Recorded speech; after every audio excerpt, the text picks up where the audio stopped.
স্কুলত আমি কি শিকিছিলোঁ? গণিত, বিজ্ঞান, ইতিহাস, ভূগোল, ভাষা। পৰীক্ষাৰ বাবে কিমান পৃষ্ঠা পঢ়িছিলোঁ তাৰ হিচাপ হয়তো আজিও মনত আছে। কিন্তু এটা কথা কেতিয়াবা ভাবিছেনে? জীৱনত সঁচাকৈয়ে আটাইতকৈ প্ৰয়োজনীয় কথাবোৰৰ কিমানখিনি স্কুলত আমাক শিকোৱা হৈছিল। কেনেকৈ টকা উপাৰ্জন কৰিব লাগে, কেনেকৈ টকা পৰিচালনা কৰিব লাগে, কেনেকৈ নিজৰ মনটোক নিয়ন্ত্ৰণ কৰিব লাগে, কেনেকৈ ভুল সিদ্ধান্তৰ পৰা নিজকে ৰক্ষা কৰিব লাগে, কেনেকৈ না ক'ব লাগে, কেনেকৈ বিফলতাৰ পিছত পুনৰ থিয় হ'ব লাগে। এইবোৰৰ বহু কথাই পাঠ্যপুথিৰ কোনো এটা অধ্যায়ত নাথাকে। আজি আমি জানিম পৃথিৱীৰ এনে 10টা কথা যিবোৰ হয়তো আপোনাক স্কুলত কেতিয়াও ভালদৰে শিকোৱা হোৱা নাই, আৰু শেষৰ কথাটো হয়তো আপোনাৰ জীৱনটোক চোৱাৰ ধৰণেই সলনি কৰি দিব। 1 নম্বৰ, টকা উপাৰ্জন কৰাতকৈ টকা পৰিচালনা কৰাটো গুৰুত্বপূৰ্ণ।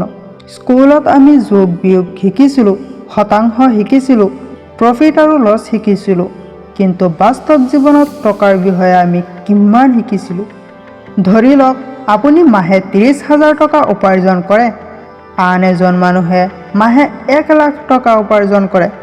কিন্তু যদি প্ৰথমজন মানুহে নিজৰ 30,000ৰ ভিতৰত 5,000 সঞ্চয় কৰে, কিন্তু দ্বিতীয়জনে 1 লাখ উপাৰ্জন কৰিও 1 লাখেই খৰচ কৰি পেলায়, তেন্তে 5 বছৰৰ পিছত কোনজনৰ ফাইনেন্সিয়েল পজিশ্যন ভাল হ'ব? এইটোৱেই হৈছে ফাইনেন্সিয়েল ডিচিপ্লিন।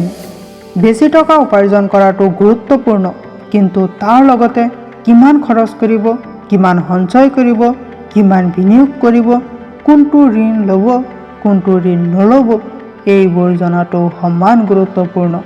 কাৰণ বেছি উপাৰ্জন কৰা মানুহে সদায় ধনী নহয়। নিজৰ টকাৰ ওপৰত নিয়ন্ত্ৰণ থকা মানুহজনেই দীৰ্ঘকালত শক্তিশালী হয়। 2 নম্বৰ, মটিভেশ্যনতকৈ ডিচিপ্লিন বেছি শক্তিশালী। আমি প্ৰায় কওঁ, মোৰ মটিভেশ্যন নাই, কালিৰ পৰা পঢ়িম, কালিৰ পৰা এক্সাৰচাইজ কৰিম, কালিৰ পৰা নতুন জীৱন আৰম্ভ কৰিম। কিন্তু সমস্যা মটিভেশ্যনৰ অভাৱ নহয়, আমি মটিভেশ্যনক বহুত বেছি গুৰুত্ব দিওঁ। মটিভেশ্যন আহে আৰু যায়। আজি আপোনাৰ মন ভাল, আপুনি 5 ঘণ্টা পঢ়িব বিচাৰিছে, কাইলৈ মন বেয়া, আপুনি কিতাপখনেই খুলিব নিবিচাৰে। তেতিয়া কি কৰিব? ডিচিপ্লিন। ডিচিপ্লিন মানে মন থাকিলেও প্ৰয়োজনীয় কামটো কৰা, বৰষুণ হওক বা ৰ'দ হওক। আপুনি যদি প্ৰতিদিন 30 মিনিট পঢ়ে, সেই 30 মিনিটেই কেইমাহমানৰ পিছত ডাঙৰ ফলাফল দিব পাৰে। এটা কথা মনত ৰাখিব, মটিভেশ্যন আপোনাক আৰম্ভ কৰায়, কিন্তু ডিচিপ্লিনে আপোনাক শেষলৈকে লৈ যায়। 3 নম্বৰ, না ক'ব পৰাটো এটা অতি গুৰুত্বপূৰ্ণ স্কিল। এইটো হয়তো স্কুলত কোনেও আমাক শিকোৱা নাছিল। আপোনাৰ বন্ধুৱে ক'লে, ব'ল আজি পঢ়িব নালাগে। আপুনি গ'ল, কোনোবাই ক'লে এই কামটো কৰি দে, আপুনি নিজৰ কাম এৰি কৰি দিলে। কোনোবাই আপোনাৰ সময় নষ্ট কৰি থাকিল, আপুনি তথাপিও একো নক'লে। কিয়? কাৰণ আমি ভাবোঁ, মই না ক'লে মানুহে মোক বেয়া পাব। কিন্তু সত্যটো হ'ল, আপুনি সকলোকে সন্তুষ্ট কৰিবলৈ চেষ্টা কৰিলে শেষত আপুনিয়েই অসন্তুষ্ট হৈ পৰিব। না কোৱাটো অভদ্ৰতা নহয়। কেতিয়াবা না কোৱা মানে নিজৰ সময়ক সন্মান কৰা, নিজৰ লক্ষ্যক সন্মান কৰা, নিজৰ জীৱনক সন্মান কৰা। সেয়েহে যিটোৱে আপোনাক আপোনাৰ লক্ষ্যৰ পৰা আঁতৰুৱাই নিয়ে, তাত কেতিয়াবা এটা সৰু শব্দই যথেষ্ট। না। 4 নম্বৰ, সকলো মানুহে আপোনাৰ বন্ধু নহয়। জীৱনত বহু মানুহ আহিব, কিছুমান আপোনাৰ সুখত হাঁহিব, কিছুমান আপোনাৰ দুখত কান্দিব, আৰু কিছুমান আপুনি ওপৰলৈ উঠি যোৱা দেখিলে প্ৰশস্তি অনুভৱ কৰিব। এইটো এটা কঠিন সত্য। সকলো মানুহক বিশ্বাস কৰিব নোৱাৰি। আপোনাৰ লগত সদায় হাঁহি কথা পতা মানুহজনেই হয়তো আপোনাৰ ভাল নাচাব পাৰে।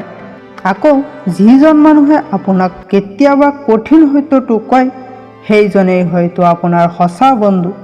বন্ধু বাছোতে এটা কথা চাওক, তেওঁলোকৰ লগত থাকি আপুনি কেনেকুৱা মানুহ হৈ পৰিছে। যদি আপোনাৰ বন্ধুত্বৰ ফলত আপুনি অধিক ডিচিপ্লিন হয়, অধিক পজিটিভ হয়, অধিক হাৰ্ডৱৰ্কিং হয়, তেন্তে সেই সম্পৰ্কৰ মূল্য আছে। কিন্তু যদি কোনো সম্পৰ্কই আপোনাক আপোনাৰ লক্ষ্যৰ পৰা আঁতৰাই নিয়ে, তেন্তে দূৰত্ব ৰখাটোৱেই বুদ্ধিমত্তা।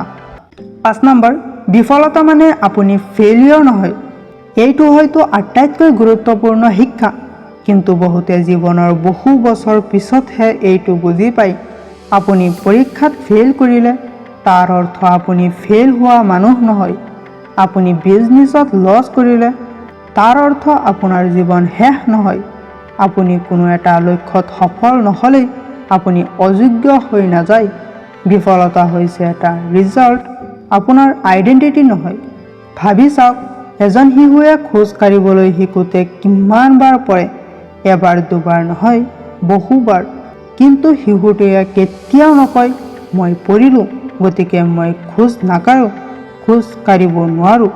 সি আকৌ উঠে, আকৌ চেষ্টা কৰে, আৰু এদিন সি দৌৰিবলৈ আৰম্ভ কৰে।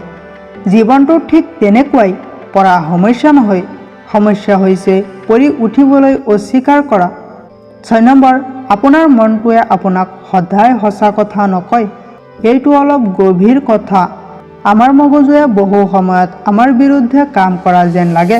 আপুনি ভাবিলে, মই এইটো কৰিব নোৱাৰোঁ, মোৰ ভাগ্য বেয়া, সকলো মানুহ মোৰ আগত, মই বুদ্ধিমান নহয়।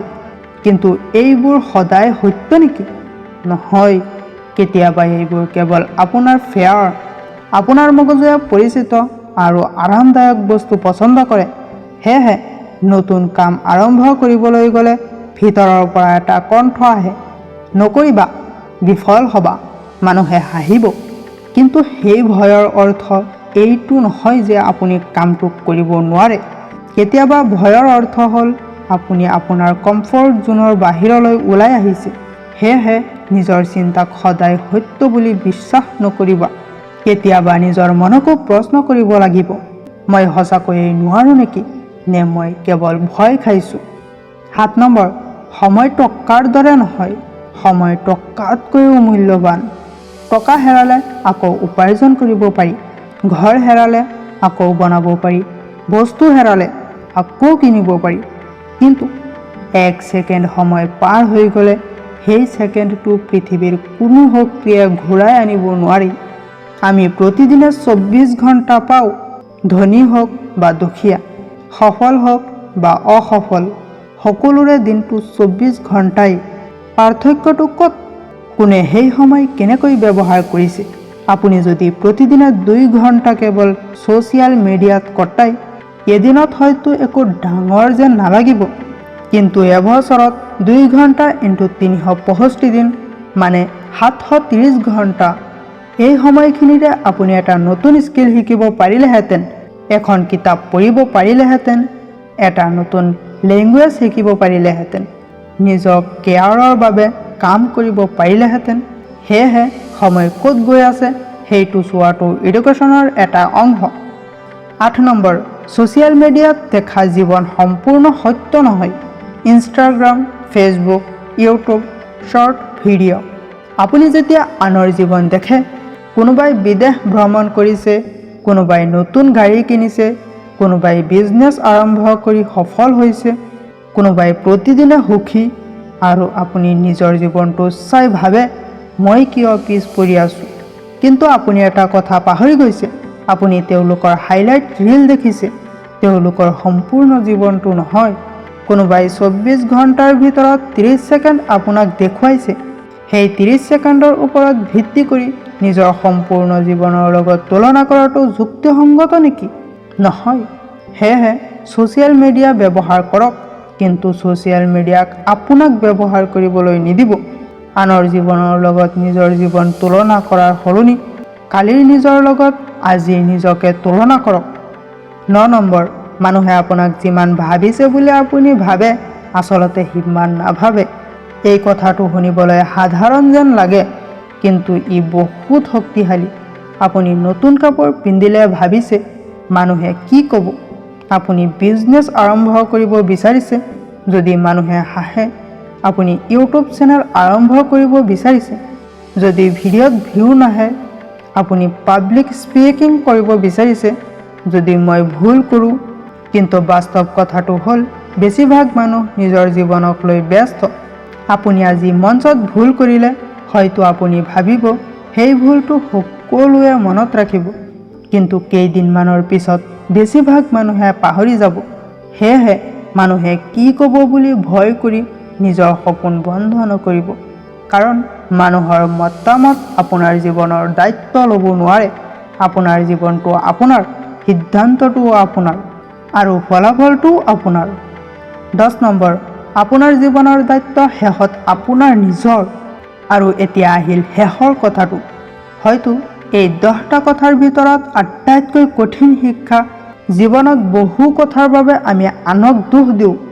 মোৰ পৰিয়ালে মোক ছাপোৰ্ট নকৰিলে, মোৰ ভাগ্য বেয়া, মই ভাল সুযোগ নাপালোঁ, মোৰ শিক্ষক ভাল নাছিল, মোৰ বন্ধুৱে মোক বাধা দিলে। হয়, কেতিয়াবা এইবোৰ সত্য হ'ব পাৰে। জীৱন সকলোৰে বাবে সমান নহয়।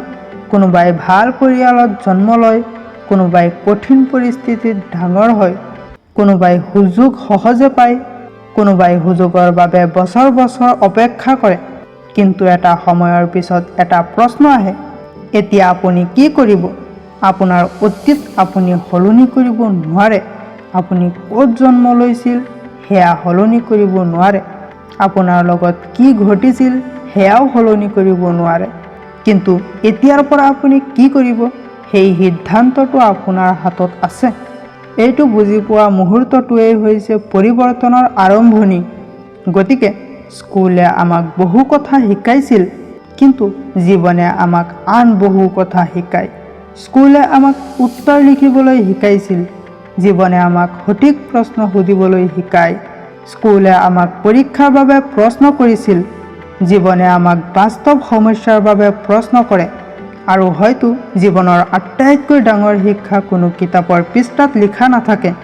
সেই শিক্ষা আহে ভুলৰ পৰা, বিফলতাৰ পৰা, অপেক্ষাৰ পৰা, সংগ্ৰামৰ পৰা, আৰু কেতিয়াবা নিজৰ লগত হোৱা দীঘলীয়া যুদ্ধৰ পৰা। সেয়েহে আজিৰ পৰা এটা কাম কৰক, কেৱল নম্বৰৰ পিছত নদৌৰিব। নিজকে শিক্ষিত কৰক, টকাৰ বিষয়ে শিকক, সময়ৰ মূল্য শিকক, নিজৰ মনটোক বুজিবলৈ শিকক, সঠিক মানুহ বাচিবলৈ শিকক, বিফলতাৰ পৰা উঠিবলৈ শিকক, আৰু আটাইতকৈ ডাঙৰ কথা, নিজৰ জীৱনৰ দায়িত্ব নিজে ল'বলৈ শিকক। কাৰণ এখন কিতাপে আপোনাক পৰীক্ষাত পাছ কৰাব পাৰে, কিন্তু সঠিক শিক্ষা এটাই আপোনাক জীৱনত আগুৱাই নিব পাৰে। শিক্ষা কেৱল সেইটো নহয় যিটো আমি স্কুলত শিকোঁ। শিক্ষা হৈছে জীৱনে প্ৰতিদিনে আমাক যিটো শিকাই থাকে। ভিডিঅ'টো শেষলৈকে দেখাৰ বাবে ধন্যবাদ। যদি ভিডিঅ'টো ভাল লাগিছে তেনেহ'লে এটা লাইক কৰি দিব, আৰু যদি এনে ধৰণৰ ভিডিঅ' চাব বিচাৰে তেনেহ'লে আমাৰ চেনেলটো ছাবস্ক্ৰাইব কৰি ৰাখিব। Thank you. আৰু এটা কথা, পৰৱৰ্তী ভিডিঅ'টো কোনটো টপিকৰ ওপৰত বিচাৰে সেইটো কমেণ্ট কৰি জনাবলৈ নাপাহৰিব। আপোনাৰ কমেণ্টেই আমাৰ শক্তি। জয় আই অসম।